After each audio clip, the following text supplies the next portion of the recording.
পানির মোটর আর পাইপ দিয়ে চ্যানেল তৈরি করে টিনের উপর ঘুরে ঘুরে পানি ছিটানো হচ্ছে। অনেকটা কৃত্রিম বৃষ্টি তৈরি করে ঠান্ডা রাখা হচ্ছে ঘর। গরিবের এই এসি ঘরে শীতল পরিবেশে একটু সময় কাটাতে এখন দল বেঁধে আসছে লোকজন। এই হোটেলটায় পানি ফোয়ারার মতো করছে, অনেক সুন্দর লাগতেছে, এটাই দেখতে আসলাম। ঠান্ডাও হবে, এখানে মানুষরাও শান্তিতে থাকতে পারবে গরমে।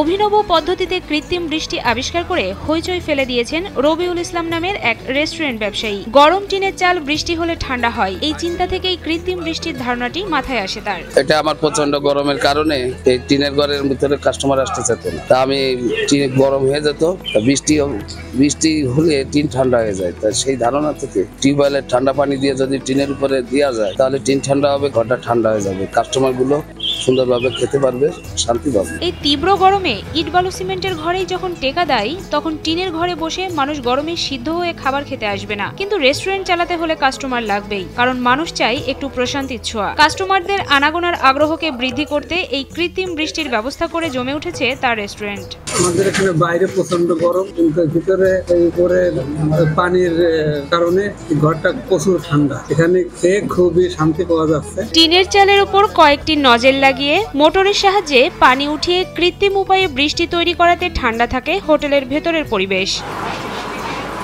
চলমান প্রচন্ড তাপদাহে অতিষ্ঠ জনজীবন। প্রাকৃতিক ঠান্ডা পরিবেশে দূর দূরান্ত থেকে অনেক মানুষ আসছে এই হোটেলে খাবার খেতে। একটা চাকরি করি, এখানে আশেপাশে অনেক হোটেল আছে, এখানে খুব আমার পছন্দ হয়েছে। বর্তমান তাপপ্রবাহের কারণে পানির ঝর্ণাটা খুব সুন্দর লাগে এবং ঠান্ডা পরিবেশ, তাই আমি এখানে এই হোটেলে ভাত খেতে আসছি। তীব্র গরমে চতুর্দিকে যখন নাভিশ্বাস, তখন খাবার খেতে আসা মানুষদের কথা চিন্তা করে হোটেল ব্যবসায়ীর এমন অভিনব উদ্যোগকে প্রশংসনীয় বলছেন স্থানীয়রা। এতে রবিউলের ব্যবসা লাভজনক হবে বলেও জানায় তারা। এটা খুবই প্রশংসনীয় উদ্যোগ এবং এর কারণে এনার এখানে কাস্টমারও বেশি আসবে এবং ভিতরের যে কাস্টমারগুলো থাকবে তারা এখানে অনেক উপভোগ করবে এবং শান্তি পাবে। মাগুরা সদরের এই ছাপড়া রেস্টুরেন্টটি হঠাৎ করেই এলাকায় বিখ্যাত হয়ে উঠেছে। কৃত্রিম বৃষ্টির ব্যবস্থা করাতে অনেকে রেস্টুরেন্টটি যেমন দেখতে আসছেন, তেমনি খাবারও খাচ্ছেন। কেউ কেউ আবার পরামর্শ নিচ্ছেন নিজের বাড়িতে কিভাবে এই পদ্ধতির প্রয়োগ করবেন, কত খরচ হবে এসব নিয়ে। শান্তি লাগে।